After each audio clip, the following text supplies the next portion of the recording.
Қайырлы таң, құрметті достар, құрметті Шымкент қаласының тұрғындары. Біз бүгін жақсы көңіл күймен үгіт насихат жұмыстарына шықтық. Бастамамыз баянды болсын. Қасымда Тахирбек Нышанбаев ағамыз отыр. Тәке, қалай? Сайлау қалай болып отыр? Ассалаумағалейкум, құрметті жерлестер.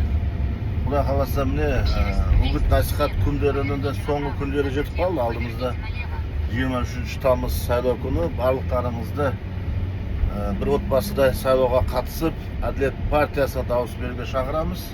Әділет партиясы жаңа Қазақстанды, Әділет Қазақстанды тек қана Әділет партиясымен бірге құрамыз. Рахмет. Жанар ханым. Саламатсыздар ма, құрметті Шымкент қаласының тұрғындары. Барлықтарыңызды 23 тамыз күні сайлауда күтеміз. Әділетті Қазақстанды бірге құрып, Әділет партиясын қолдауға шақырамыз. Рахмет, Жанар ханым. Құрметті достар, сайлауға санаулы күндер қалды. Сіздерді 23 тамызда біздің партияға дауыс беруге шақырамыз. Біздің партияның сайлауалды бағдарламасы халықтың көңілінен шығатын сайлауалды бағдарлама. Сондықтан 23 тамызда бізді қолдаңыздар.